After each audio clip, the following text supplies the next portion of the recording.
Whether you're a geek in a cape.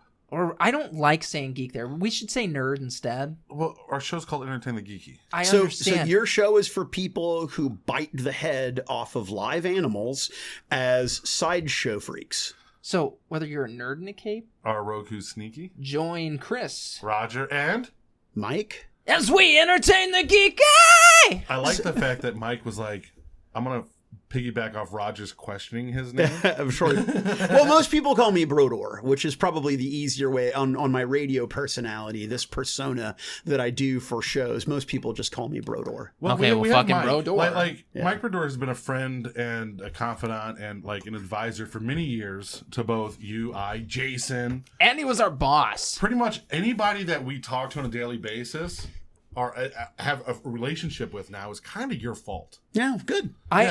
Good. You're welcome. I own a business with Mike. Yeah, You do. Space Talk Productions is a 50-50 partnership between myself and Mr. Parsons. Like, it's insane that I said this when we one of our friends passing, but like you and him and the community that we have is strictly because of the environment that you created. Well, now I'm going to get embarrassed, but also I'm going to be reminded of your brilliance that to this day, at that man's wake, you still said the most fucking metal thing I have ever heard in my entire life. Which was, well, actually, so I'm going to let Roger deliver the line if he remembers it, because I remember it verbatim because regularly I must make my wife remind me how fucking metal Roger was at this man's wake. So our friend, the manager of the old fantasy shop, Fluorescent Rick Tess, had passed away, and we were all getting together, and the relationships built was because of the store and all of that. And I said, we were all giving our memories, and I said, look,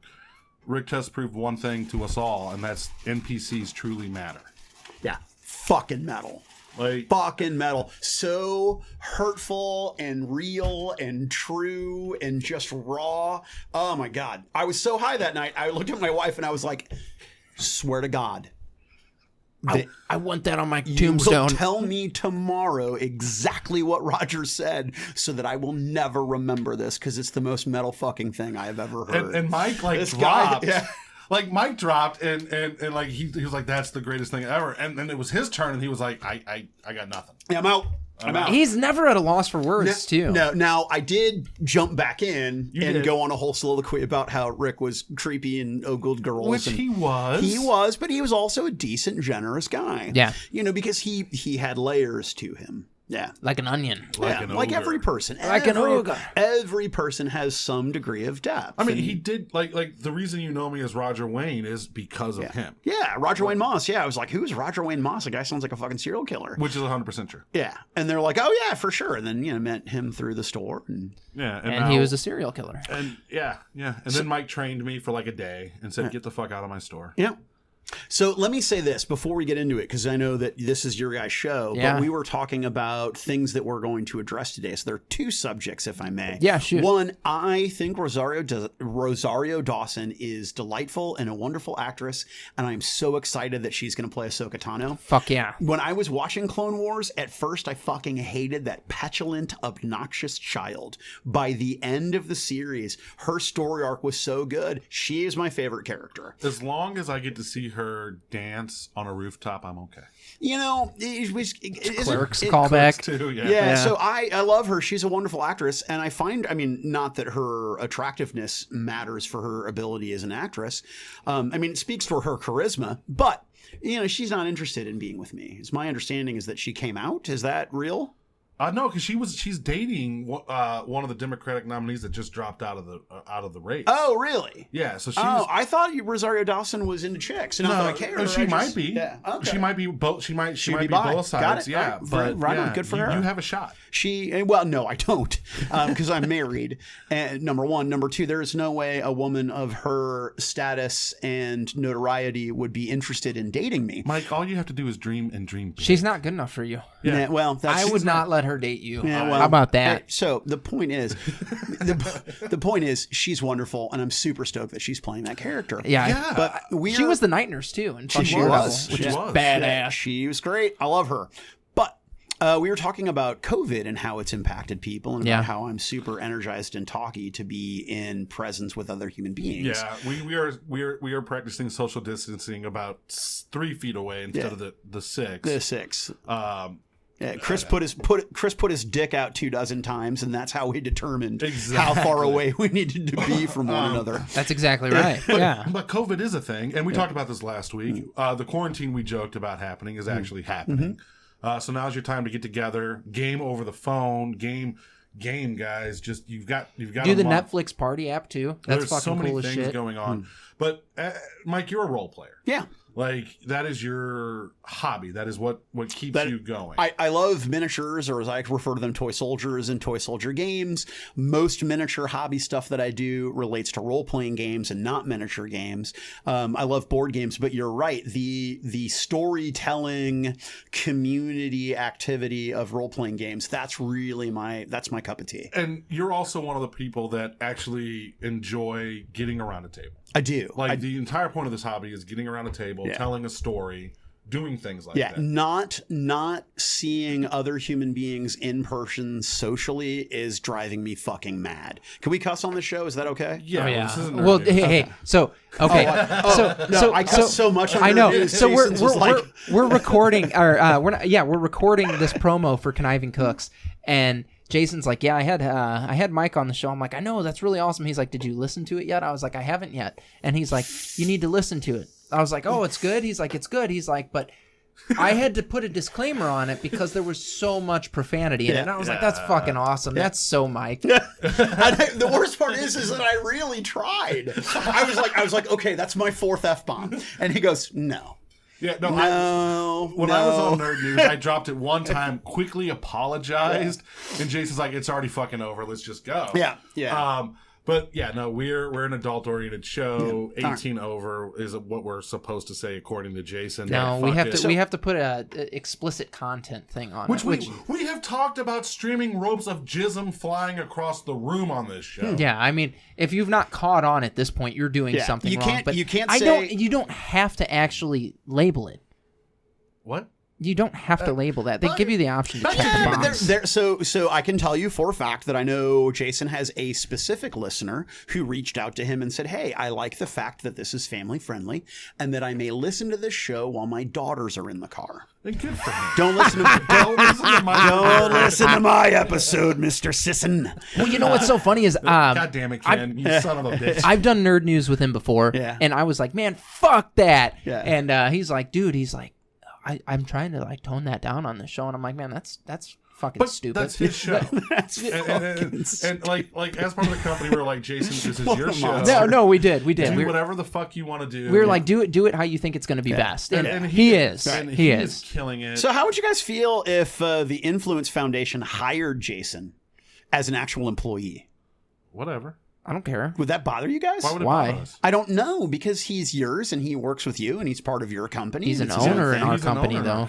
All right, he would just be my fucking lapdog. Yeah, whatever. Yeah, he would just work for the Influence Foundation. No, why would that bother anybody? Would it bother you, the fact that he's still doing shit with us? No. Dude, listen. The Influence Foundation has... it's fluid. The Influence Foundation understands that one of the most successful tactics in American business is cross-pollinated boards of directors. And so if Jason is part of your company, but also part of my company, that means that I have influence inside your company. That's great with me. I love it. Yeah, right? no, fuck it. Like, honestly, Jason would be a wonderful addition to so your I was thinking about the Influence Foundation expanding into comics as well, hold on, and that real Jason quickly. would be perfect for that, He would. and that I would He pay would. him as an employee. Real quickly, explain to our listeners who don't really know you, because this is the first time they're meeting Mike, what the Influence Foundation is. Yeah, So, fucking 4 years to get you here, by the way. 4 years. 4 years. This show's been going on for a while. I would have done this day one, 8 o'clock. My ass. It was like fucking pulling teeth to get an audience with you for a good period of time. The only reason you're here now is we recorded Who Wears the Pants 5 minutes ago. Well, okay, so if you guys had said, hey, we're not going to do pants, but we are going to record this, I would have been over, because I am an absolute publicity whore. Now. Anyone who will provide me the opportunity to talk and bloviate on their microphone, I will do. I'll take it. All right, so the Influence organization, like Influence Foundation. Yeah. Goinfo.org. What is this? Like So, honestly. So the Influence Foundation is my media company for doing digital media for analog gaming. Okay. Now, storytelling is an important part of sort of the business that we do in terms of working in the hobby industry, because those stories are the basis of all games, whether it's a theme on your board game or a theme and an aesthetic on your miniatures game, or whether it's a theme and a story arc and a specific aesthetic for your role-playing game. It's all about storytelling, right? And so the Influence Foundation's idea is, or at least what they pitched to me, is what we'll do is we'll sit down and we'll talk to people who work in the gaming industry who are also avid gamers, who deal with the difficulties and the challenges of making your hobby your profession and vice versa. So I do Dungeons and Dragons all day because I work for a company that does third-party D&D stuff. But then on the weekend, I also play D&D. And at some point, there is a blend, a gray area between passion and profit. Right? Right. So where is that line for you, and what's your story about being inside the industry and about being a hobbyist and balancing those two aspects of your life? So you're really shining a light on the creators. Yeah. And retailers, industry insiders, basically people who love this hobby, but also make pay their living mortgage off of it. Yeah. because of the hobby. That's interesting because a lot of us, we know the big guys. We know Richard Garfield, and we know those guys. But we don't have problems paying their mortgage, right? But we don't know the guys that make Sentinels of the Multiverse are So the local Greater Than Games or Genius Games or Stonemaier Games. I mean, Slugfest Games. Well, they're not St. Louis though, right? No, they're not. I didn't think so. But they did sponsor us briefly. No, the other three that I mentioned are local to St. Louis. Gray Fox is Gray Fox is local to St. Louis. I mean, there are a number of role playing game people who do. What is it? Spaceships and Star Worms and Spaceships, or Ben Quiggin's game. Which, Ben, I'm sorry for butchering the name of your RPG, but basically the idea is that I created a company. I left the hobby industry, which I've got 15 plus years of experience in doing comic book and gaming retail specifically. Sold 20% of my company, and now I've got enough money to basically travel the country and meet people who are in the industry, both at their retail stores, at their homes, at conventions. But COVID-19 took a big, steamy, wet dump on that. Which leads to the next topic. How is, because you've been, I don't want to use the word insider loosely, but you really have been. Like your position at your old retail job was like you were the insider. You were dealing with companies and you were dealing with manufacturers. Well, so when I worked and when I was at the fantasy shop, that was true. My tenure with the miniature market, that was not the case. But let's go back. You were the events coordinator there, though. Is there some point where you guys will allow me to link this episode to my website? Go to cross promote? I'll give you the audio file. Cool, great. Go ahead. I would love that because Jason's going to do the same thing for Nerd News, and Dan Repperger at Fear the Boot's doing the same thing with the episode we did. First off, like no bullshit. We love you, Mike. When I hate human emotions. Shut up and listen. We love you. We want to make sure your new thing gets out as quickly as possible. My endeavor is exposed. But also, this is exposing ourselves Sure. to a lot of Now on the flip side, this is cross-pollinated boards of directors. Fear the Boot it has a wide audience. They're way bigger than us put together, multiplied by a factor of 10. Exactly. Yeah. But no, but you were like you've talked to these distributors, you've talked to these manufacturers. Sure. How is COVID and more importantly going to affect us? And Jason and I talked about this on Nerd News, which this will be, I don't know, the 15th time I've mentioned it between the two episodes. Yeah, no, absolutely. So at the Gamma Trade Show, the concern is that a lot of the big names didn't show up. Because of the absence or because of COVID. A lot of companies didn't show up because they were concerned. Wizards of the Coast, or the Watsies, as I like to call them. Watsies. The Watsies didn't show up because Seattle is a hotbed of COVID activity. That's bad. Yeah. So they didn't show up. So then retailers decided to cancel. Other exhibitors are canceling. So the hall looks very empty because they took what was going to be a relatively full hall, spread it out to make room for the exhibitors that did show up, but also spread it out for social distancing, which made it look destitute. It made it look empty. Part of the reason we're going to make this announcement really quickly, we were going to launch Conniving Cooks Kickstarter May 5th. Yeah. Due to the COVID outbreak and the quarantines are happening, we are pushing that back to a date later to be determined. Part of that decisioning came from, I saw your Facebook picture of Gamma with one person in the hall, and I was like, shit. Yeah. Now, to be fair,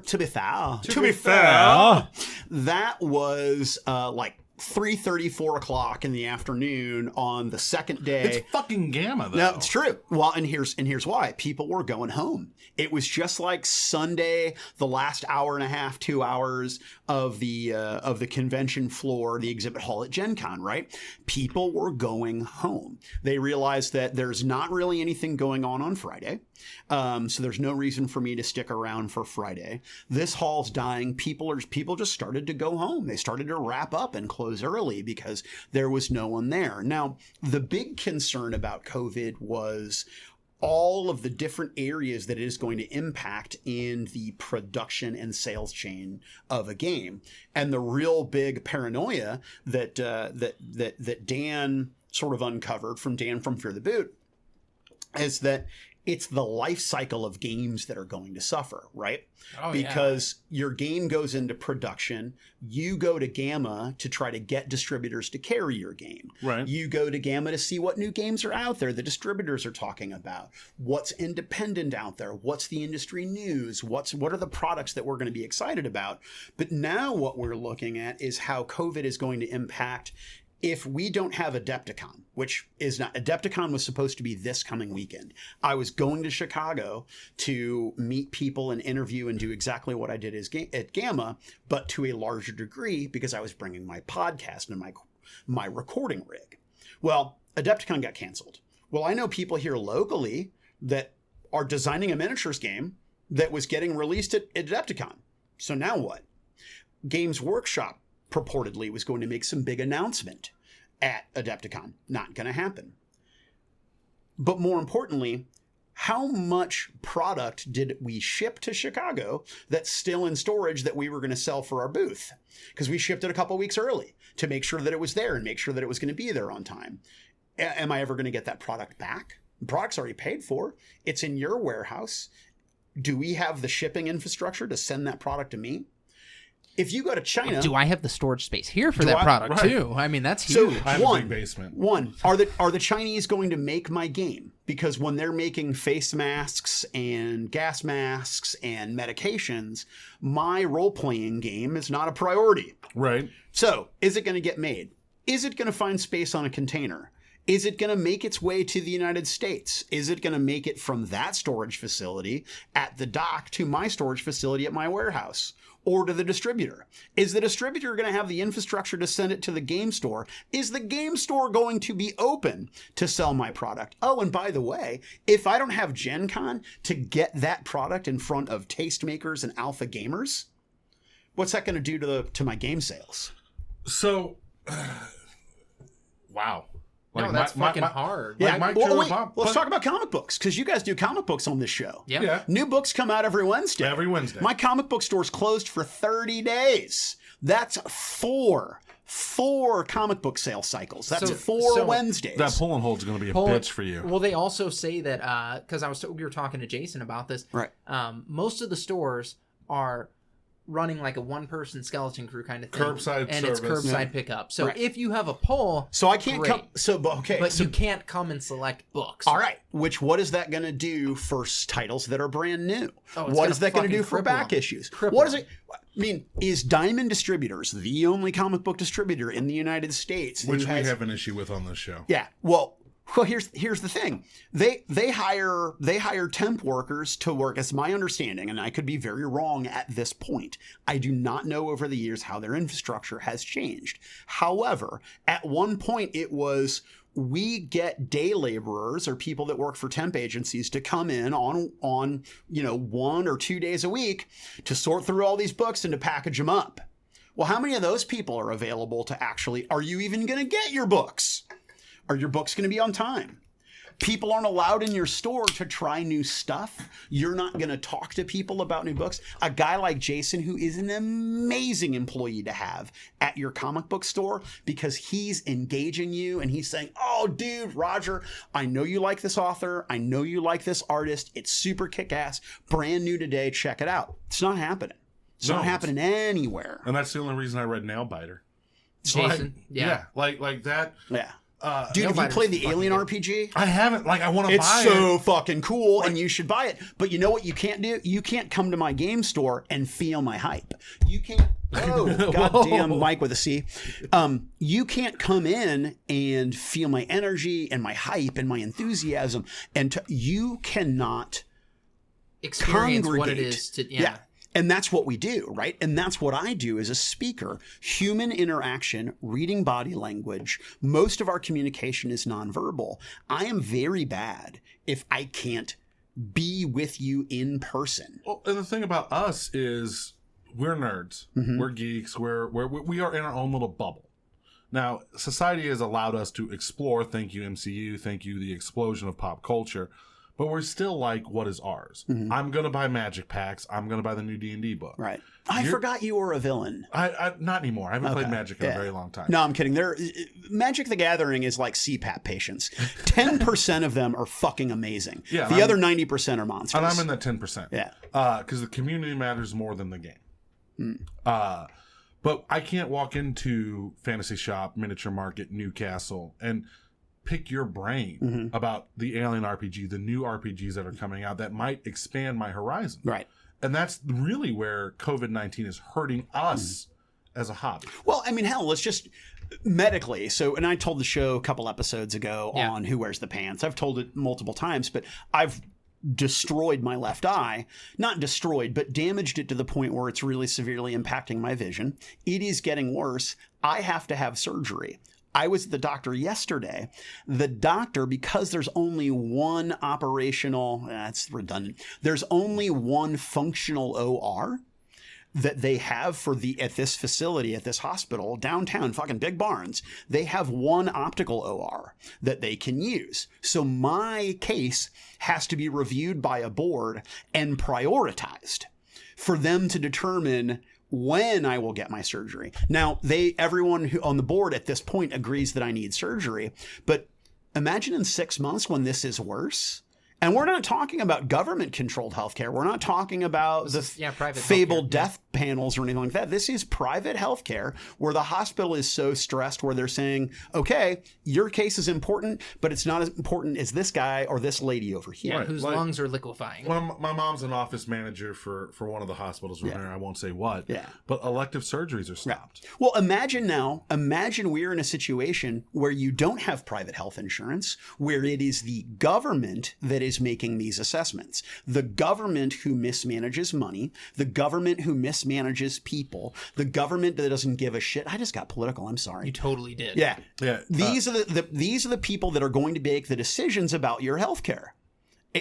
I mean, it's terrifying. It's reality. Yeah. Right. And that's where we're headed. And I can only tell you that I'm doing this from my personal experience. I don't know what other people are going through. I'm just telling you, I literally was told by my doctor that there will be a peer review board that will decide if and when I get my surgery. And because of COVID. Yeah, because they're stopping all elective surgeries. But this isn't elective. I'm literally going blind, Roger. I understand. And they've already said, you're not that blind. Go on. Get some context. You'll be fine. But so if it's hitting us on a medical level like that where Mike can't get his fucking surgery. Yep. It's hitting stores like Fantasy Shops doing curbside only. Yep. North Central Hobbies announced today that they're only going to be doing curbside service, which for North Central Hobbies, they're not like that clips their fucking wings. Right. For Fantasy Shop, you have pull and hold customers. You have customers that you know are going to get their entertainment. Are you still doing special orders? Like, can I call Fantasy Shop and say, hey, will you order this for me and call me when it comes in, and I'll drive by and pick it up? Which they will. Right. Because that's an advantage that Miniature Market, they're not doing it. Yeah. No, North Central Hobbies, though, is you walk in to buy a jar of paint. Mm-hmm. and you see the new model on the Yeah, shelf. no, it is an impulse sort of buy. Exactly. It's not, yeah. And that store, I honestly, and we've had Bill on the show before. Yeah. I don't know how Bill and Dennis pull through this because they were hanging on by a thread before COVID-19. We talked about this when Bill was on the show. How the fuck did you guys make it through 2008? Yeah, I don't know how they make it through 2020. I don't know how, like St. Louis, we live in a very odd place because we're not the gaming center. We're not the East Coast. We're not Seattle. But you cannot throw a stone in St. Louis without hitting a game store. No, it's true. And how do the smaller game stores, how does Darkside pull through? Game Night, who was literally begging for people to fucking... I no longer work for Miniature Market. And so I will be more open about the Game Night situation than I would have been before. But let me preface this by saying I like Walker very much. Right. And I want Walker to be successful. But I disagree with if you are a retail store and your role, your function, right, your core tension, to use Justin Gary's language for game design, is getting people in the store to buy stuff. Right. If you are not successful at getting people to come into your store and buy stuff, what possibly makes you think that you will be successful to beg those same people for money when you're not giving them stuff? Well, and we can obviously talk about Game Night's mismanagement of moving to a new location. We're not, I mean, I'm not Walker, and Walker's going to be the best guy to explain the situation, but everything that I knew from when Chris Prysock was co-owner of the company, the move was the right decision.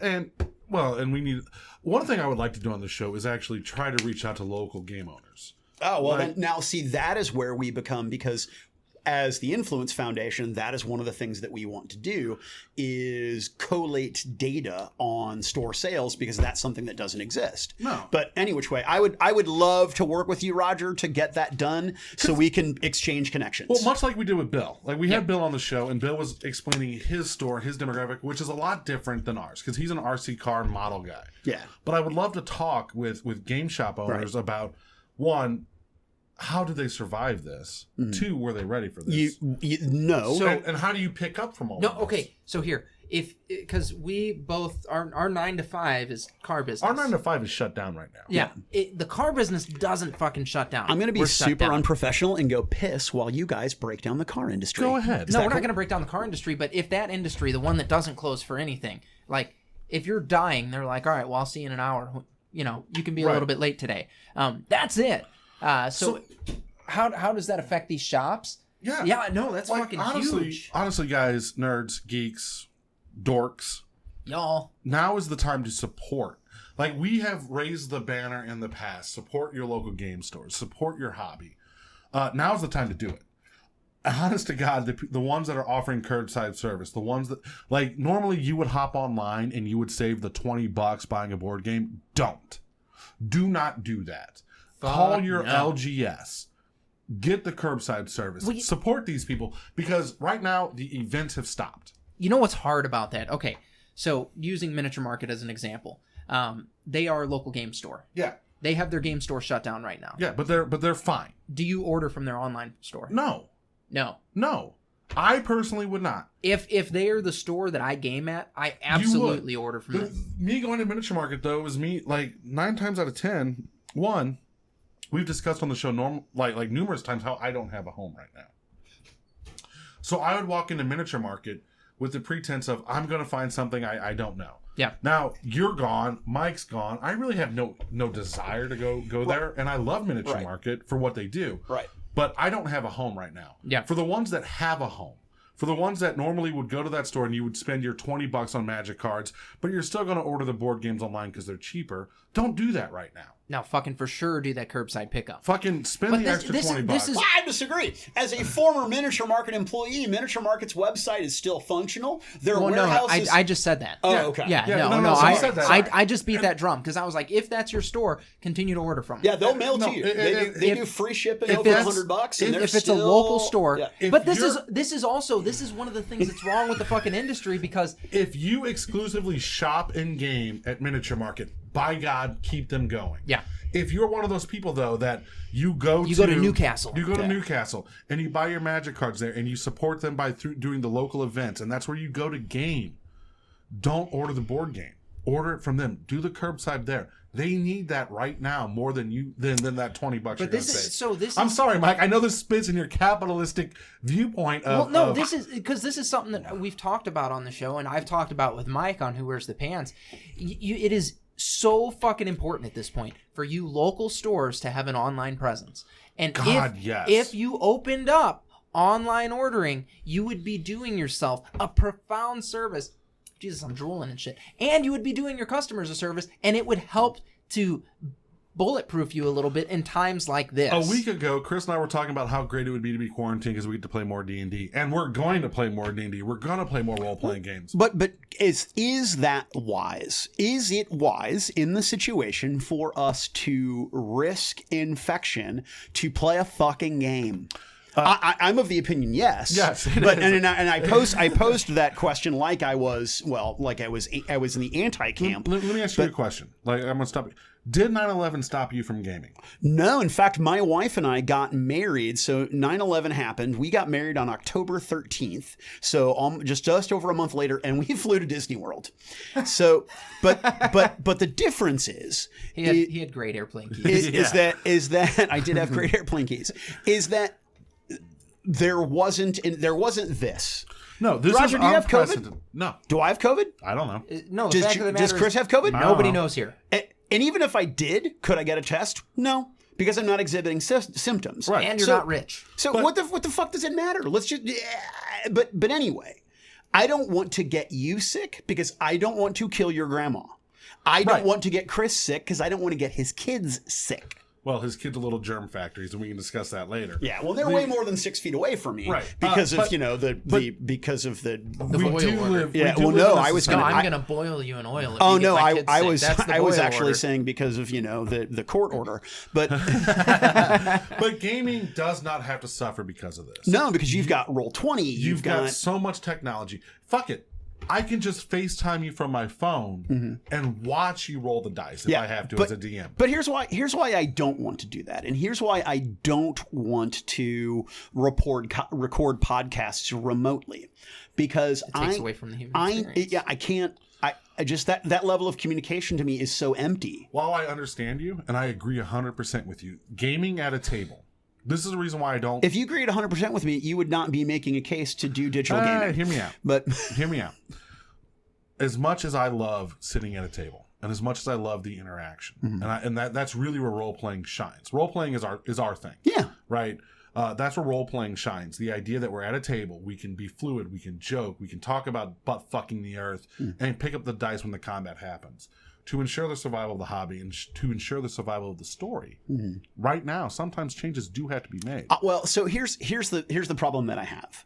This is me and just me, uniquely my experience, but I need to feel your energy. I need to be in the room with you. I need to be able to see your shoulders slack. But more importantly, I need to be able to police your behavior. I need to know that you don't have another pop-up window open. I need to know that you're not dicking with your phone off screen. I have to know that you are in the thing, and I don't trust that you are in the moment or participating in the game. If I can't see your hands. If we are not in the same room and I can't see your hands, I don't think that's unreasonable. Mike, it's like, show me your hands.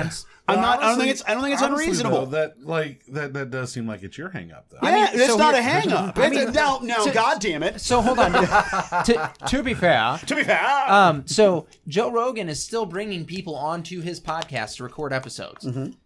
It's important and to you have can that social person distance there. 6 feet away. I have two 15-foot cables, right? Like, so if you want to be in a different room, I would prefer you didn't, but I'll still come to you. The problem I struggle with is ethically, but that's not why you guys invited me on the show. You invited me to the show to talk about role-playing games and how it affects the industry. It does. Like, honestly, like this, we were going to have an entire conversation on DMing, and we're going to save that conversation because First off, I want to extend the invitation to Mike to come on the show. I would love to. Anytime. I am a shill. Fuck he pleases. Yeah, Mike has an open table. I am a promotion whore. Whatever is going to get, whatever. I mean, if whatever is going to expose goinfo.org, I will do.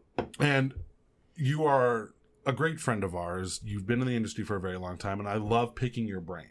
I can pick your brain in a way that that I can't with other people because Well, you're you've seen flattering. You've seen it behind the curtain. Sure. Like you've seen it where very few people have. Well, and my objective is to go deeper behind that curtain. And that excites me. Like Yeah, honestly, to expose style stuff. like go info.org, and I knew about it, but like what you just told me, I just found out, and I'm very excited. Right on. Because this is the shit I love. I love hearing about where game designers are, where manufacturers are, how the market impacts how game design works. Like this is so amazing. Why does it take 2 years to go from design to actually be on the game? Why is it 24 months to get something done? Oh, because you do it in China and you don't do it in the United States. Right. And what is the biggest hang up for doing game production inside the United States? Price. It's toy soldiers. Like God, Toy soldiers are too expensive to make in the US. You can make almost anything else in your game.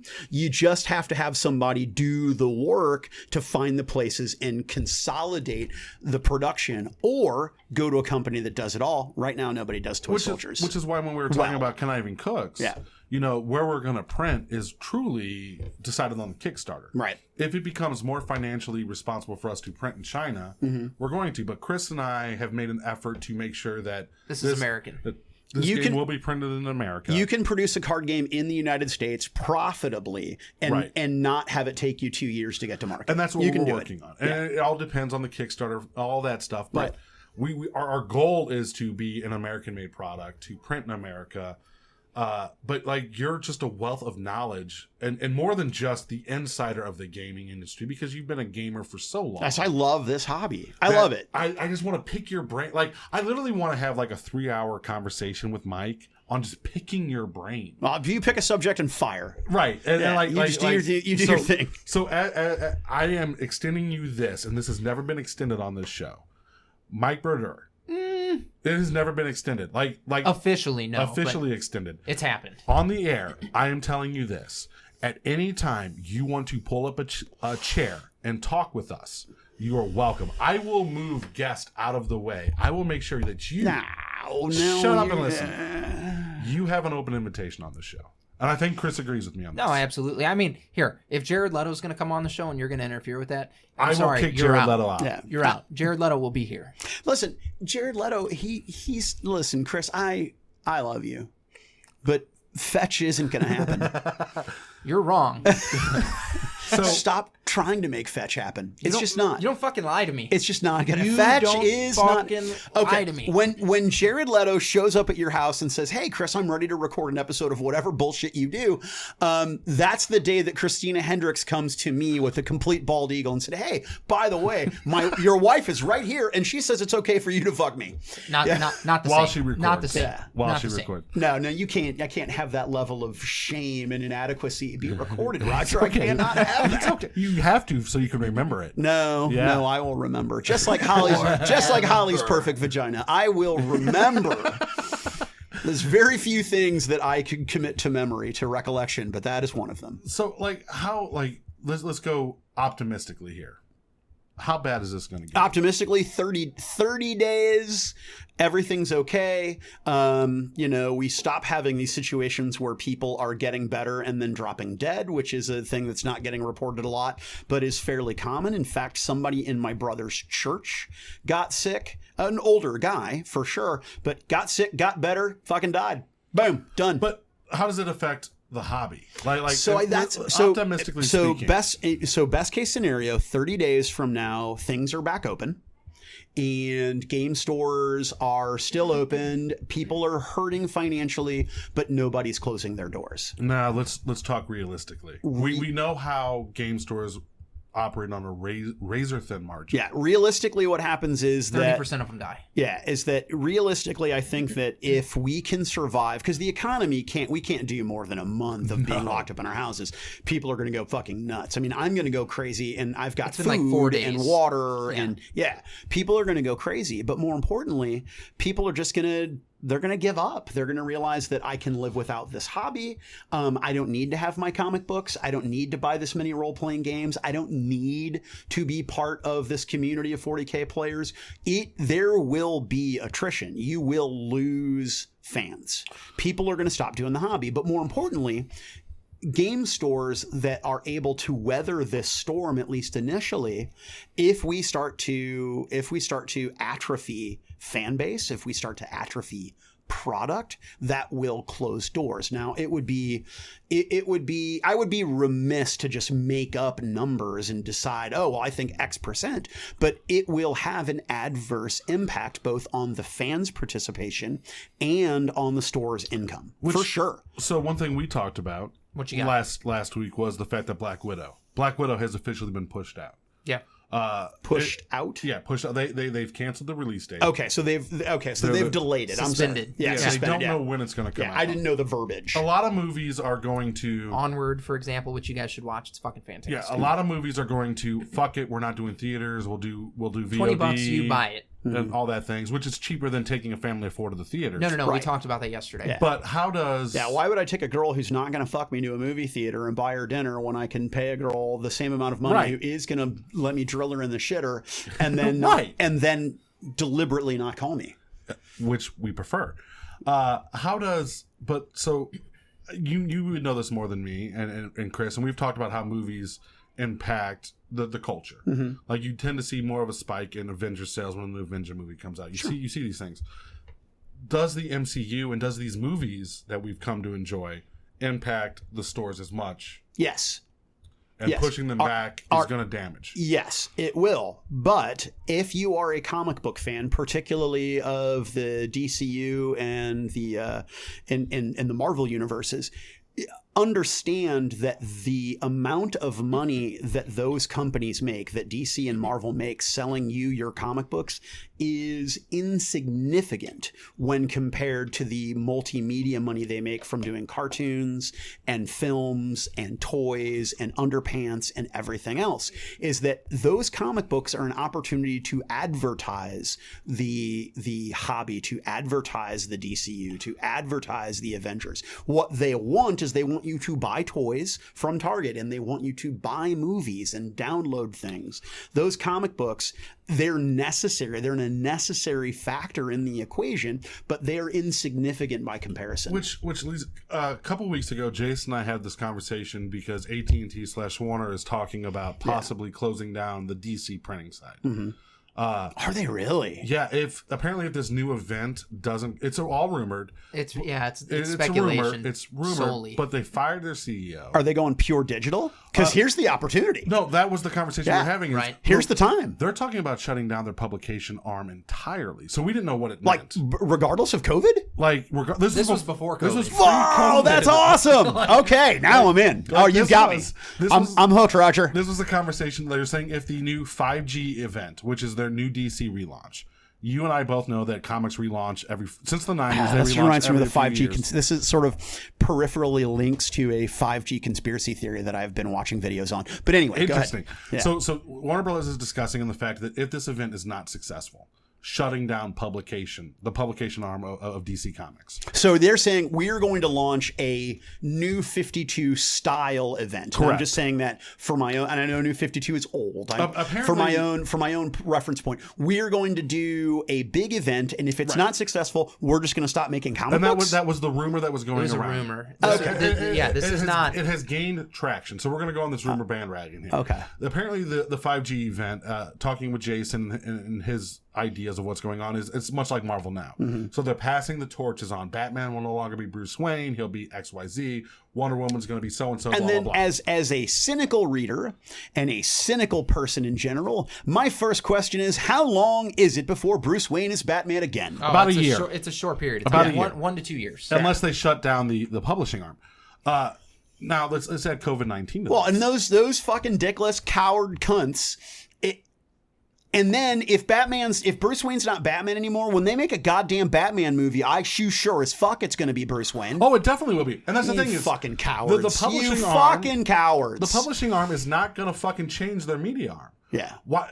Robert Downey Jr. just is in talks now to return as Iron Man.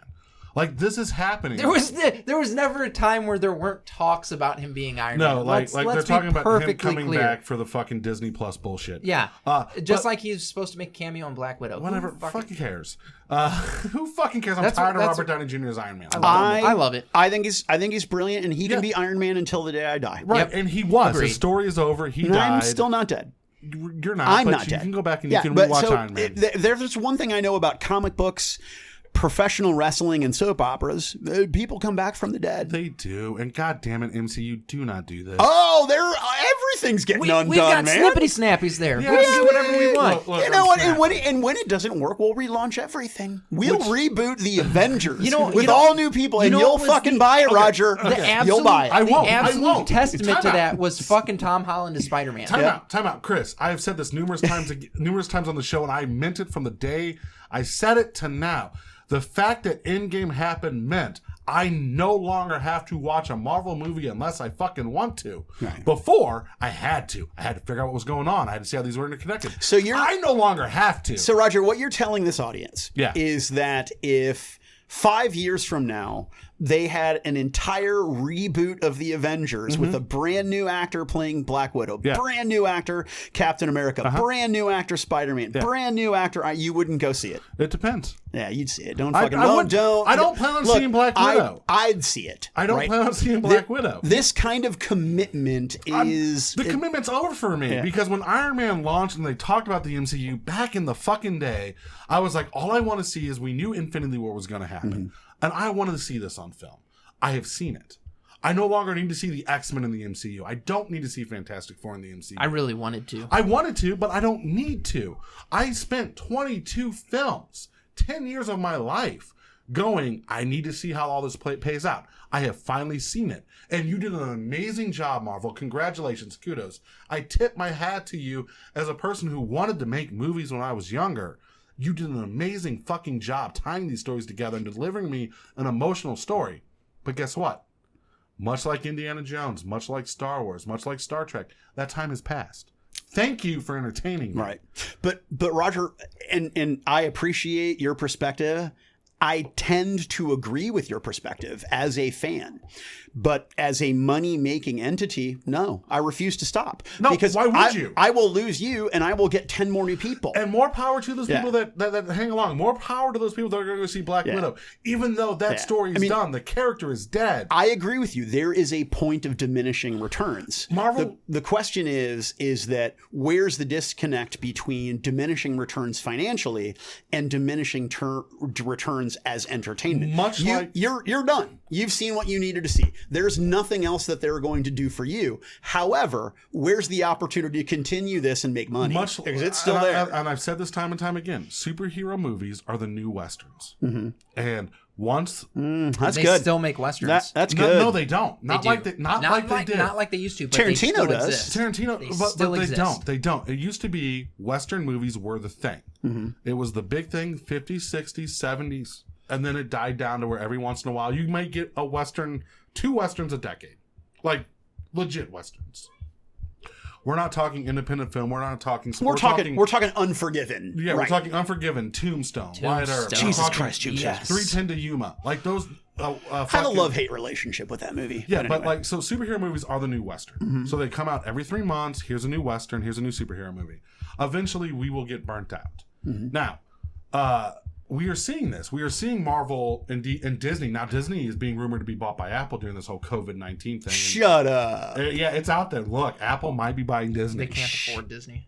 Disney's stock market. The stock market for Disney has crashed. Oh yeah, no. If you has crashed. If I may, to go back to the gaming question. If I were, and again, I'm not saying that he's doing this. I haven't worked for Steve for a few weeks. I don't talk to him personally. I don't know. But if I was a guy like Steve Lucinski and I had the capital to do it in a situation where people were hurting financially like this, I would want to buy them. Yeah. So here, the difference between Apple and Disney is a few $1 billion. The difference is this: Apple, like this was reported before COVID happened that Apple might be considering buying Disney. COVID happened. COVID-19 happened. The reports are becoming more and more out that Apple might buy Disney, which leads to this point. To what your question is, how long can we sustain it? As long as parents are taking their kids to see this movie. Right. Eventually, the Western phase dies down, and we go back to seeing what movies were meant to be. Right now, we're not there. We're at the height of superhero movies. Great. I love seeing superhero movies. I love seeing Deadpool. I love seeing it. But we are starting to see a staleness. Right. In the oh, no, originality sure. of I mean, the these movies. staleness is there because what is true of the comic book industry, what is true of the film industry is also true of gaming and being a game master and just being a creative, being a writer. You will hit ruts, right? And comic books have a pretty obvious formula once you've been reading them for a while. If you watch any 3 Marvel movies, you will see that Marvel has they have a formula. There's a for formula. sure. There is. And they plug and play regardless of character and archetype. They use the same formula. And people are starting to have that fatigue. We are starting to crave originality, which is why when you see something That's like why Deadpool Endgame, was so successful. right? Deadpool was so successful. Logan. Yeah. Endgame. Yeah. Endgame did flip the script. Like Infinity War, Endgame flipped the script. This was the payoff. This is what we had spent a decade of our life building up to, and it paid off great. Did it? Because how much of it will be undone? A lot of it. Yeah, Fuck. And that is why the payoff was not good. But- because it will be majority reversed. Like I said last week, the biggest payoff was, oh my god, the death of Iron Man, where I kind of want your opinion on this, Mike, where I said Iron Man's death really wasn't that tragic. He proved to us in the first Avengers that he's willing to sacrifice his life for the greater good. The difference was this time it ended. Now, Elizabeth, the one that I've been talking to, brought up a different point that I hadn't thought about, which is now, before in the Avengers, he had nothing to live for. It was save the world. Why is it then when you're putting your penis in someone, we I refer haven't. to it as talking? I haven't put my penis in this. Okay. in this I've been person. talking to Mike recently. Yeah, I've been Yeah. talking to this chick. Yeah. What does that mean? I've Literally- been talking literally to him. talking and Okay, texting. right, so, but you're- I have my penis has not entered vagina. Okay. Conversing. hasn't They've been happened yet. conversing. I'm hoping on dinner night it might change, but penis not entered vagina. We were talking about Infinity War over the phone and Endgame, and she brought up the point that I hadn't thought about was Iron Man, when he sacrificed himself in the first Avengers, had nothing to lose other than money. I right? fucking said this last You week. shut the you fuck cunt. up, you hairy-lipped son of a bitch. Dickhole. Go on. And she was like, look, he actually had things to lose now. He had a kid, he had a wife. Oh and my God, I he fucking knew what hate the you. sacrifice was. And the I sacrifice had fucking hate impact. you. Yeah. Oh yeah, It makes no, sense. that's exact. Guys, go Here, listen to that here, why don't shit. you guys talk amongst yourselves real quick? I'm going to do the unprofessional thing real quick. I literally brought this up. Did last you really? Week. Oh man. Did he not give you any credit for it? No. He didn't bring that up. Bullshit. Go listen to the recording, motherfucker. I edited that. Now, You're is welcome. this like that other story that he was telling earlier where where he stretches the truth and all of a sudden where you get that sort of sheepish face down smirk on your face where you're where you're called out, but that's you're why going to I continue to dig legitimately your heels in. exploded. That's total bullshit because I totally fucking brought that up. And no, I remember the conversation that I had that Delightful. evening as well. So disagree on that. The one bullshit. Now I did say I'll fucking take Roger with me, and I think that was where he was like he's gonna take everybody with him. However, doesn't matter. Take them with you in what context? Like when you go crazy, you're taking everyone with you? Just Roger. Okay. Everybody else has too much to lose. Roger. So is this the format for this show? Since this is the first time we've been on, we just hang out and we bullshit about stuff. That is Awesome. literally. So I feel like we should talk about role-playing games since Roger's in the bathroom and that's what he wanted to talk about. okay. So what do you want to talk about with role playing games? So the challenge now, and if I could bring it back to what I was saying earlier about being sort of derivative of yourself and having a formula. Yeah. I do that very much as a game master, and one of the things that I want to do as a game master is try to expose myself to different audiences to find out what different audiences like, because I have a very specific game mastering style that as a general rule will work for most of my friends but doesn't work for everybody. Okay. So one of the things that I like to do is, I'm sure that most writers do this, where they'll have an idea and they'll basically workshop it. And something that I've always wanted to do is travel to conventions and run the same one shot over and over and over with different people to try to refine it, like a comedian does their act or does a bit. Yeah, it's a social experiment. Yeah, that's what I want. That's one of the things that I want to do At Fear the Con. with Fear the Con, with all the conventions that I want to go to, assuming we still have a convention season this year. Interesting. I obviously I just came back from the pisser. Yeah. So imagine, Roger, you sit down at a table with people that you don't know and you run a game. And then the next weekend you sit down with 6 more people whom you don't know and you run the same game. And you continue to refine and build that thing develop like your an act. storytelling. I have, for every game I run, there is a certain adventure for every game that is the same adventure. Like for Deadlands, I run the same adventure as an introduction. Right. Zombies are going to raise. Right. For D&D, it's this killing goblins, saving the princess type thing. And every time I sit down for a one shot, no matter what system we're going to run, I have a game that an adventure I'm going to run. Okay. And you saying that, like, just hearken to me. Like for me, it's not refining. It's I want to see how other players are going to react. I want to know where you are as a group. That is something that I have never done as a game master. I have almost never run a repeat session. Yeah, I always have like the introduction of a game. No matter what system it is, no matter what game it is, I have a adventure for. I will run that adventure. Now, it may not impact the campaign later on down the road. It might just be because we're just sitting down, we're just playing. Figuring out the players, figuring out your character. Figuring out your characters, figuring out the system. Because I want you, when we sit down and actually start the campaign and we're getting deep into storytelling, I don't want to go, okay, well, this is how you do this. We want to have the normal things figured out. So I just run a one-shot. So you can get comfortable with your characters, comfortable with the rules. But that, that right there, that harkens back to like 70s D&D fucking tournament bullshit. Yeah, and I love it. Oh, see, I don't want to do, sort of a character folio meat grinder bullshit. No, you don't want to run the fucking. But I do want to run, I do want to run the same Savage Worlds game or the same Dread game or the same Alien game or whatever for different groups of people, so that really the mechanic aspect is the thing that becomes rote, becomes second nature. Right. And all I can do is really focus my efforts on adapting my game mastering style, adapting my storytelling style, but also exposing it to different minds, because different audiences are going to respond different ways to certain elements of the story. So do you think that's what's done when they do like a new campaign book for D&D? Oh, it's got to be. You would think that. Yeah, that has got to be your playtesting stuff, is that you sit down with different groups of people. Yeah. Okay. We've got 100 different people. We're going to run 5 and at a time. Grind it out. Yeah. Now there's a pretty interesting business opportunity in here that I won't get into because it's really Dan from Fear the Boots idea. So I don't want to fucking mow his lawn. But cut that grass. Yeah. There's a cool opportunity here. I mean, in a perfect world, what COVID would do would get people who are storytellers and writers and creative types to recognize their value. Because in a situation like this, the people who do interactive storytelling entertainment are the people that are going to keep us fucking sane. No, they're valuable. Well, that's a bunch of artists are fucking doing live concerts. Yeah, live concerts, streaming live comedy shows. Yeah. Just being out there and staying engaged is important to the livelihood of your business. But also, it's important to my livelihood and my sanity as a fan. Yeah, I need gaming in my life. I need to be. Now, my wife and I, we play a lot of 2-player board games, and I got no problem with that. But I'm gonna need role play in my life. So, how old are you, Mike? Just 45. 45. 45. Right. Don't look like a day over 35. You don't. You look very young. You look very sexy. Thank you very much. I've lost some weight recently. I went to the doctor. I was only 200. I was 201. I would let Chris take you in the mouth. That's how sexy you are. Nice. Thanks. Yeah, I would suck your dick with Chris's mouth. How long have you been gaming?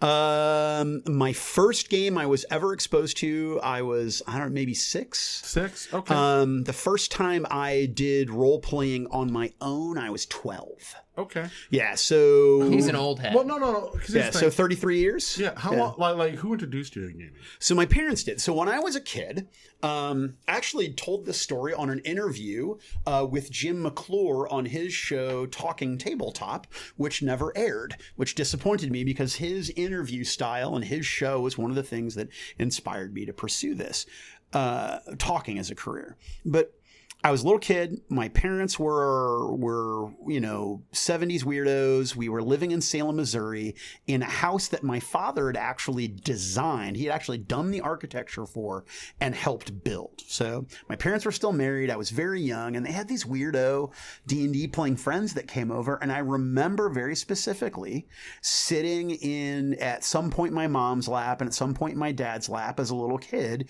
rolling their dice and doing the thing that people do with their children today. Now, remember that there was a flesh golem in the center of town that was attacking us like a Frankenstein-style monster, is how the game master described it to me, because I didn't know what a flesh golem was at 6 years old. Fucking gave me nightmares. I was terrified. Okay. Absolutely terrified. But then fast forward to several years later, my parents were divorced.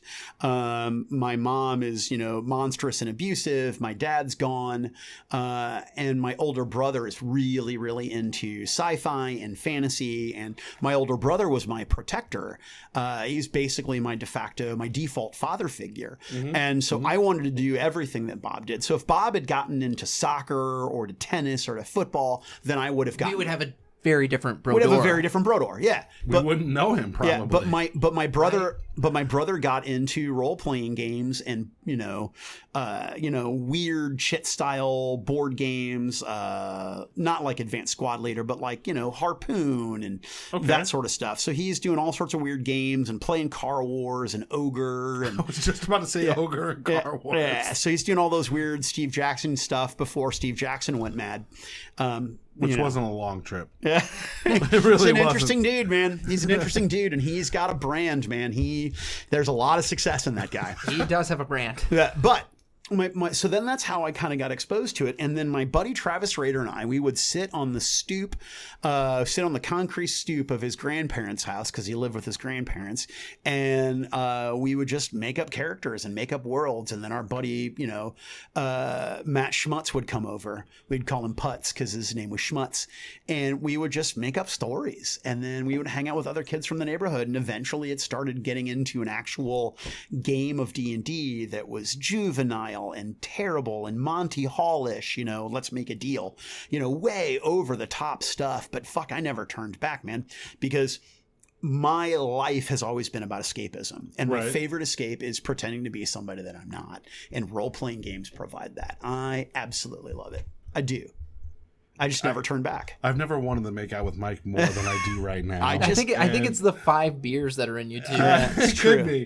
They're 8% per volume. But I'm looking at Mike and I'm listening to his story and I'm thinking about like how I got into the hobby and how. Well, how'd you get in the hobby? My fucking cousin. Yeah. Like he used so. Now your fucking cousin, is this the cousin that molested you? No. I just don't talk to this guy anymore. Yeah, because he put his penis in your butt. You were once or twice. Yeah, he took me behind the furnace. You were 14. He was 18. You just smoked your first joint. You're feeling a little tingly, even though it's supposed to dick with your testosterone. It didn't. And you're just a raging hard on. And you're like, oh my god, your dick has hair. I'm a late bloomer. I'm going to ignore. I'm going to warn the listeners. This is probably going to be a very long episode. It already is. We're not. What time do you guys do? Normally about 40 minutes. But you know what? About the same as Who Wears the Pants. I like long form. This is a good episode, and we're not cutting it short. As long as you're good. If it's fucking 2 hours, whatever. You're welcome. Yeah, we haven't done that in fucking 4 years. Fucking COVID-19 is happening. So at some point, I have to go home and figure out what my career is. I have to clean the house and get ready for this. Apparently, it's drawing dicks. You fucking weirdo. I drew a lot of dicks today. A lot of dicks. There's still ink on my finger from dicks that got drawn. But I had a process, Chris. I had my little board out so I didn't stain my table. I had my pencil so I would pencil my dicks out first. And then you marker. And then I would take my marker on there. I would take my big fat Magnum Sharpie, Magnum. And then I would draw the exterior lines, and then I would go in and I would put in all my subtle dick I love detail. that Red Sun hoodie, by the way. Thanks, yeah, man. it's a great hoodie. I appreciate it. My cousin got me introduced to games. He used to make his own games. I was 6, 7, and I'd go over to his house and fucking play Teenage Mutant Ninja Turtles or Street Fighter role-playing game in the background. Like the old Palladium black and white before the Turtles had different colored bandanas. He had nothing but Palladium books, but he ran his own bullshit system. Yeah. Which is where my email comes from. That was the name of the system. And it developed this whole love of like storytelling. Now, my cousin was a horrible GM. He was the worst guy in the world. But that allowed me to go to games and crafts. Oh, sure. Games, crafts, hobbies, and stuff. That was my home with Bob. up. With Bob Hamilton. Bob Hamilton is an old. I game with Bob for years. I love Bob Hamilton. I love Bob. That is the beginning and the end of that story. Yeah, exactly. That's exactly where that story needs to stop. I love Bob. He's great. And their fish tank full of dice. I saw him years. He came into the fantasy shop once when I was the general manager. He'd lost so much weight. I was like, Jesus Christ, dude, did you get AIDS? And he goes, no, diabetes. Well, with Bob, you didn't know. It could have been AIDS. Yeah. Because if Bob told me that he was in a poly relationship with half a dozen men and women and hermaphrodites, I'd be like, good on you, dude. Yeah, you do you, boo. So, I mean, the guy had zero judgment. None. Yeah. Like Bob Hamilton. Oh, I threw the last name out there. Yeah. Whatever. We did. We already did. Was a great guy. Yeah. There was Bob, Dave, John, Kevin. Yeah, and you could walk into that store and it was like a goddamn time capsule, right? Because their business model was so poor and their product turnover was so low. So bad. I bought a second edition Awful Green Things from Outer Space from that store. That is twice I've dropped that son of a bitch. Yeah. No, so that was my home growing up. Yeah. Because I lived in Overland and I was with them when they moved to the new location. That was bullshit. But I had a standing every Sunday. It was Wayne's game. Like every Sunday they knew. We were there 5 minutes before they opened. We'd order pizza. The clerk got pizza. That was my high school group, and that was us. That's cool. That was us through the years. And that's shit when you're young and the internet's not a thing. It wasn't a thing. It was very, very cool. small. So much better. So jealous. That was me growing up in gaming, and I met a lot of friends through there. Like Pete. Pete was the one. Pete Chew? No, Pete Chew came from the fantasy shop. Okay. Peter Smith, he used to work there, was my, hey, your group just fell apart. The store closed. Come play this game with me called Deadlands. Mm-hmm. And that was my introduction to Deadlands. And that really, when I transitioned to going to the fantasy shop, that's what I was looking for. Was that where you're my customer, mm-hmm. you buy from me. But you're also my friend. Mm-hmm. We're buds. Yeah. And I didn't have that, and I didn't know what to do, and the fantasy shop really opened its arms to me, which is a thing I wish more stores would do nowadays. Well, it's hard because you have an industry where, and sorry to cut you off. No, you're good. You have an industry that is primarily people who are hobbyists, yes, who are fans in one aspect or another, that know little or nothing about business, right? Who have a tendency to be socially awkward. We range across varying degrees of spectrum from introvert to extrovert, but most people have a tendency to be a little bit more reserved and a little bit more introverted.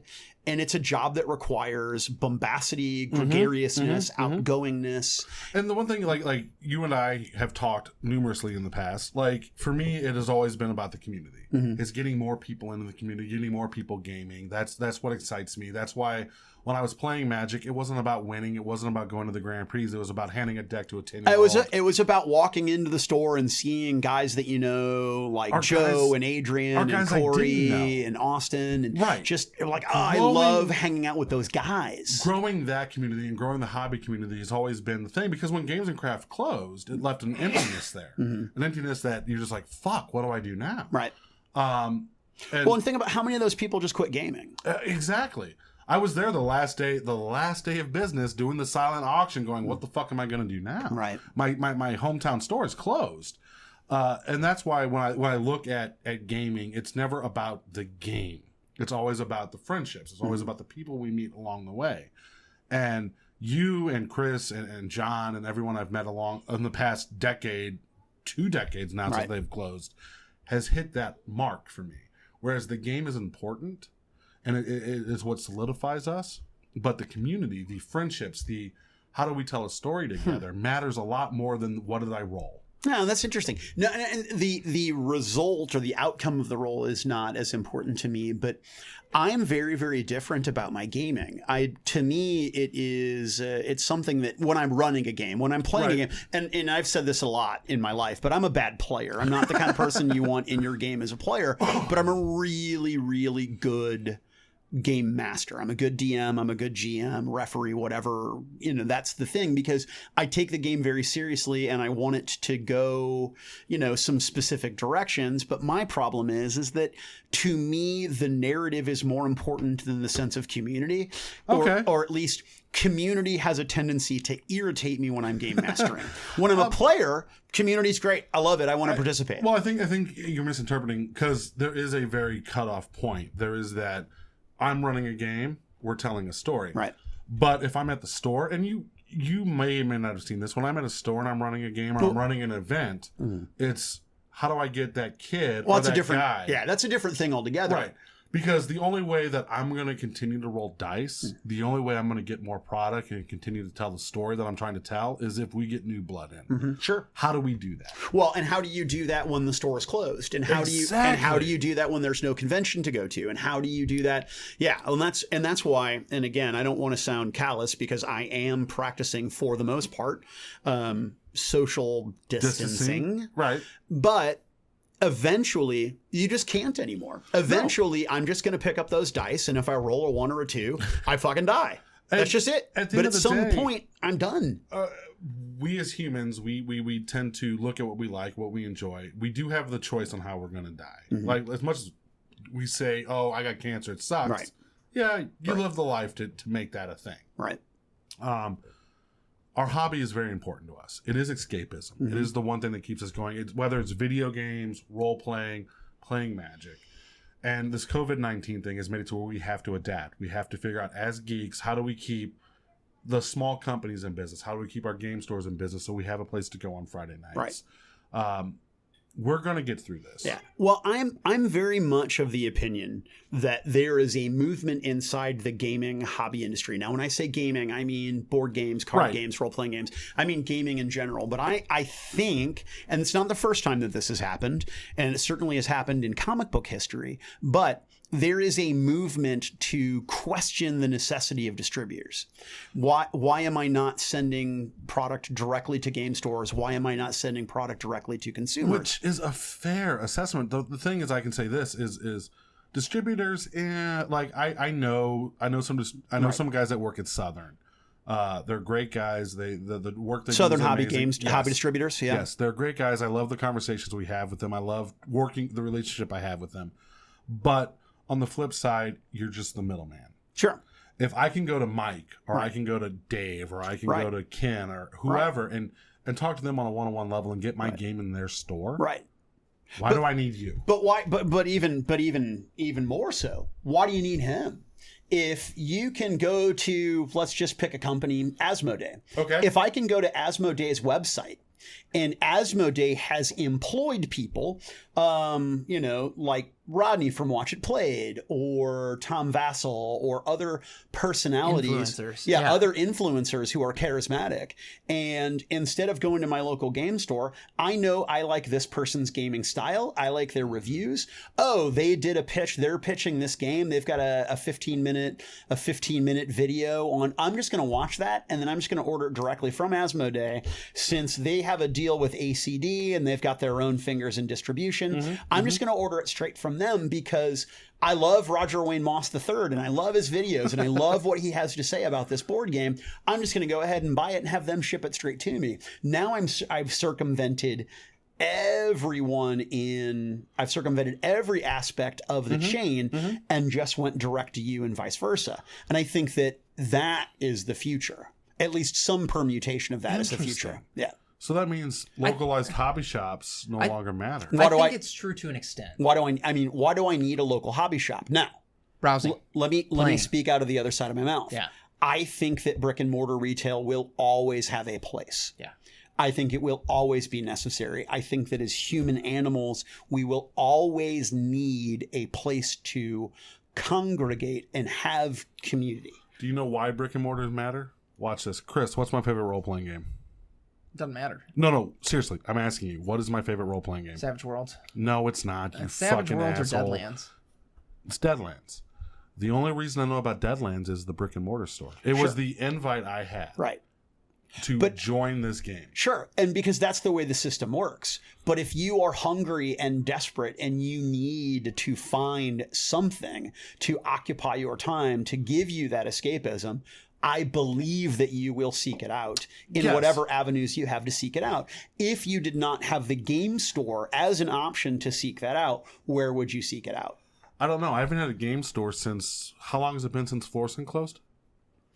Well, they moved. Closed. They moved. They fucking closed. Yeah, why did they shut down and open a new store in Creve Coeur? Yeah, How long ago has that been?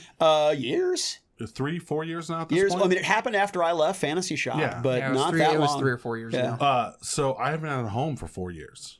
And I haven't expanded So whose choice my is horizon. that? It's mine. Okay. Like, I've been to different stores. You've seen me at Miniature Market. I've been to Newcastle. I opened a Pull and Hold. It's just, as a gamer, when your home closes, it's very hard to find a new one. It's hard to find a group, and once you have a group, if that group disbands, it's hard to find another, and it's hard to find a place you feel comfortable. The only people that have profited of that shop moving is Schnucks, because on my way home, instead of stopping at the Fantasy Shop, I still pull into Schnucks to spend an hour. And that's why guys like Brent Goad can't come, because they're not comfortable. They're not comfortable enough to let go, and it's hard to do. It is. Yeah. So yeah, for me, it's like new games. I can't tell you the last new game I bought. I don't know. It's a Wonderful World is the most recent board game I bought, and it is absolutely fantastic. If you have the opportunity to play it, you should. It's basically 7 wonders with a little bit more structure and actual tangible resources that you have to pick up and assign. Brilliant. See, I just bought Jaws. What's that? Yeah, I saw that on your shelf. I really want to play it. For me, like, honestly, the last new game I played was Gloomhaven, and that was like 3 weeks ago. I have Gloomhaven. I haven't cracked it open. It's like Descent on Crack. I need to get fucking Gloomhaven. You don't. You do. You don't. It's supposed to be the next. It's the number one game on sex. It is. It's the number one game on Board Game Geek. It's fucking Descent on Crack. Descent has a lot of issues. Hero Quest. Descent is Hero Quest on crack. Yeah. Gloomhaven is Descent on Crack. Well, I like crack. So apparently you do. I'm pro crack. So what if I wanted it on meth? Then you need to go Mech Warrior. I don't know what to tell you. I mean, honestly, but that's where I'm at. As a gamer, as someone who loves this hobby, I think you and I have talked, and like, you've looked deep in my soul during this conversation. I've been in gaming since I was 6 years old. I have been around the hobby. I've seen the ebb and flows. I saw the market crash of the 90s on the comic book side. I saw D20 both rejuvenate the hobby and kill it. The D20, the T20 Gold Rush, and the and then D20 demise. The crash that happened very shortly after. Gaming is a very important part of my life, and I don't know how we move on past COVID-19 as a hobby. Well, if I can risk sounding like a bigger douchebag than I already am, storytellers have always had power, right? Yes. Since the advent of language, people who can fabricate worlds, people who can create fiction, and people who can do it in a compelling and convincing way will always have power. They're always going to have influence. The question is that what does that look like 6 months from now for this industry? I don't have any idea. I can speculate, but, I don't know. And honestly, here, I'm going to sound like a bigger douchebag. Are you ready for this? Yeah. Maybe COVID-19 is the best thing for the hobby. Maybe it is time we hit the reset button. So basically what you're saying is that we need to have a disease that's going to take a new plague. All the OGs, all the grognards, the original gamers, the people that established this in the late 60s and early 70s to fucking die so we can, okay, Zoomer. No, I don't mean that, but maybe it is time that we realize that the old way of doing things, the fact that we haven't had innovation. No, you're right. That maybe D&D, maybe WotC, maybe these big companies that have taken over the hobby, maybe it is time for us to realize that they started as independent retailers. Look at what D&D started out as. Gary Gygax started out in his fucking garage. And we've had a few success stories along the way. And it's changed. Yeah. Now you have to go through a committee. You have to make sure your game is going to be successful. I do need to throw out a little love to that Dave Arneson guy. Whenever we talk about D&D, Dave gets shit on. Dave does get shit on. He just gets forgotten. Like he's passe. Like, was he there? Was he even a real person? He didn't create Blackmore. He doesn't matter in the sense of D&D. Yeah. But maybe it is time. Maybe it is time that the market and we as gamers reconnect to the fact that what made this hobby so special was two guys sitting down and doing what they love. And we've allowed big companies, big corporations, Fantasy Flight, WotC, Hasbro, I don't know, they're one of the same, Avalon Hill, all these companies have merged together and pretty much taken over the industry. Well, and Asmodee North America definitely continues to assimilate stuff. Yeah, and I'll be honest with you, Asmodee, if you decide to buy EG Games, we're probably going to let you write that check. Yeah. But maybe it is time that we realize that this hobby was started by nerds, and it wasn't 100% about profit. It wasn't about making a way to retire. Well, it was about doing what we love and getting it out. Yeah, well, that's really it, is taking your art and balancing profit versus passion, and which one is more important to you, and paying service to both. And the reason that's really the goal, is to have a good product that people want to buy. Well, and the reason Chris and I started EG Games was there was this game when I was a kid called Ebola Monkey Hunt. By Placebo Press. It was fucking $10 a copy. I remember. And that idea of getting cheap entertainment into your hands. Yeah, we were all about the super affordable games. And seeing what, like when WotC launched D20, it was $20 a book. It was seeing those things. And lately, in the past 10, 15 years, it seems that the market has corrected itself. It's all about making that profit. And maybe this, as devastating and as horrible as it sounds, allows us to reevaluate our hobby and what truly matters. And that's something that, again, I know that this episode's taken a long time, but who gives a fuck? Let's talk about. I love you, listeners. Let's talk about. Chris cares. No, I don't care. I'm thinking of the listeners at that point, because you're like, who gives a fuck? And I'm like, oh god. Whatever. There's like 5 guys that listen to these episodes. So here's the issue, is that it's the Kickstarter is the new unknown, right? Because Kickstarter has pointed out a lot of interesting things about the industry. Yeah.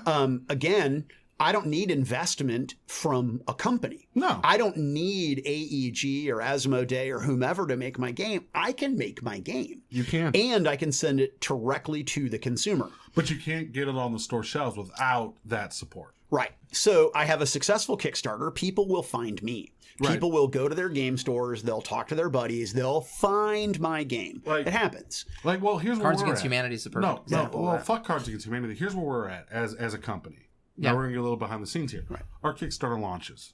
It's successful. Or your Kickstarter delays and everybody waits 3 months and everyone launches their Kickstarter at the same time and your game gets lost in the shuffle. Hold on. We're going with happy thoughts. So Conniving Cooks Kickstarter launch. Yeah. We're successful. Yeah. We hit our goals beyond a while. We are Peg Inc. on Kickstarter. We hit our goals beyond a shadow of a doubt, and it's amazing. I still have to turn to ACD. I still have to turn to Southern. I still have to turn to the distributors and go, look, I need you to get our game in Dude, stores. there's a million games. Why am I carrying your game? Exactly. Yeah, no, fuck that. Your game. There's a million. I can't afford to carry all the games that are on the market. At what point do I turn, like as a game designer, as a game manufacturer, turn and go, all right, fuck you distributors, fuck you ACD, fuck you Southern.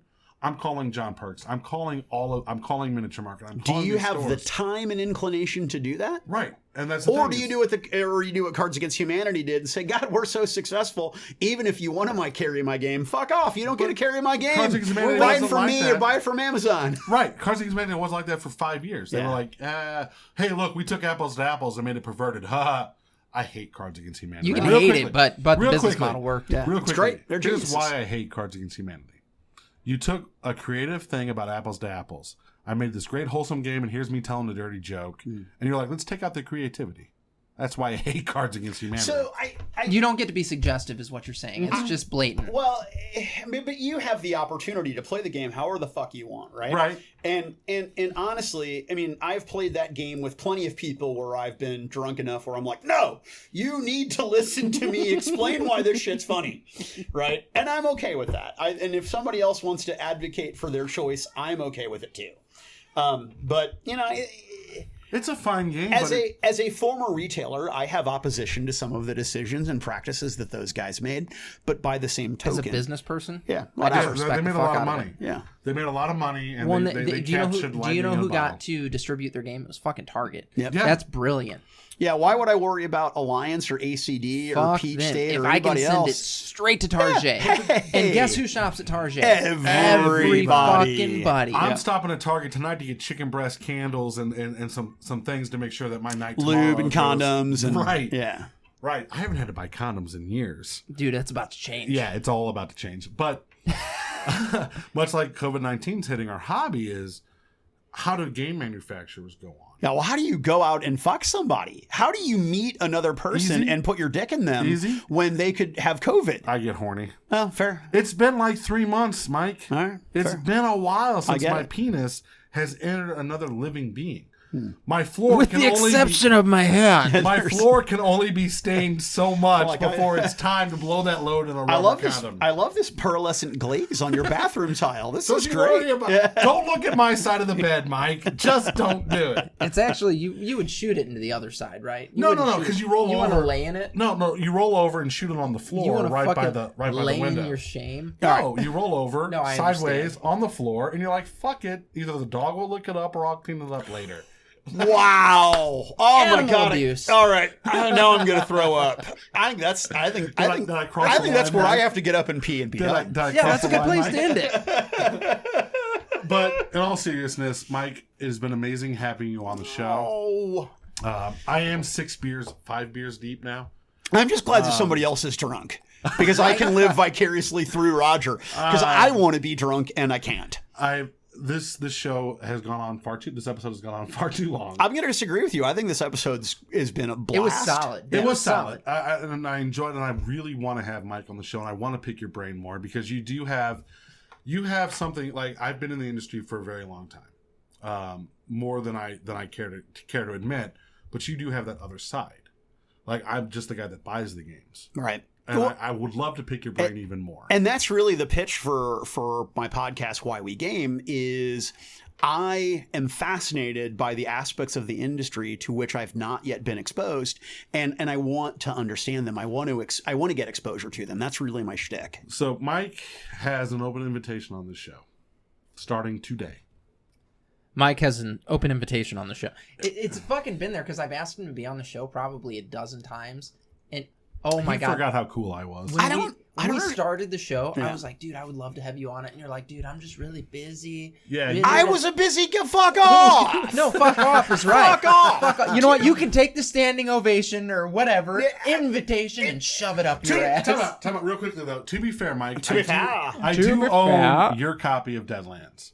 Oh wow. And I want you to sign it. Though you've already signed it on the back and Brodeur. Yeah. I want an official Mike Brodeur signature. I would absolutely do that. So you bought it from a fantasy I shop? bought it game from auction? an auction. Wow. Yes, Too funny. yes. That is cool. After I had sold my original Do you know who has my collection- L5R stuff? I have no idea. You know who has my L5R No. stuff? Me neither. And that pisses me off. I want my first dead L5R stuff back so bad. Like I'm it's so insane. ashamed of myself for getting rid of it. Next time we have you on the show, you and I are gonna. I'm sorry, Chris. When Mike is on the show, you're gonna shut the fuck up. We're gonna have a It's conversation. like, I'm going to go brush my big chiclet teeth. I'll be back. I'll be good looking in We're the gonna other have a room. conversation of our favorite role playing games and why that is. Okay. Oh my god, I'm excited. For Systems, worlds, both. We'll All do of the categories. above. Top 5 Because- worlds, top 5 mechanics. I'll leave you to like this. I will run L5R. I will never fucking play that game. I will play L5R. I will never run. See? L5R is the only game I'm a good player. I'm a horrible player because I'm like, fuck you. I'm all Western. Let's go. Yeah. Nice. All right, guys. Okay. Go ahead, Chris. Do Yeah, your thing. guys, go to entertainthegeeky.com. It's there. You can find all of our social media links, fun articles, and good stuff like that. Also, you should go to goinfo.org to learn more about the Influence So far, Foundation. there's nothing there but a picture of a switch that looks like a penis. Mike is retarded, folks. Now, Whoa. Have you seen my chromosomes? The Y chromosome is gnarled, dude. It's not a healthy thing. We're all dudes are fucked up. But anyway. Also, guys, check out Board Game Bros. Matt and Jeff are doing an amazing job over there. They're digging into board games in a way that I can only imagine as I sit there and wet dream. Conniving Cooks, Kickstarter, coming soon. Date to be TBA, determined. yeah. We told you May 5th a while ago. Hey, end of the world happens. Not our fault. We did shoot a video. It was amazing. Big shout out to all the guys that helped us out. You guys were amazing. Thank you so much for that. Check out Nerd News, and always like, comment, subscribe. Hit us up on Facebook. Ronnie Cobb, you've been amazing arguing with Final Fantasy. I love it. If you guys want, you can listen to more of me and Mike on our show, Who Wears the Pants? Which I was a guest star this week. You were. And you can hear Roger on Who Wears the Pants Which was podcast great this because week. Roger got to tell us about divorce and dating. It Yes. was really fun. Fucking magical, right? Guys, Chris normally says this, but hey, stay safe and Stay geeky. see ya. Stay geeky.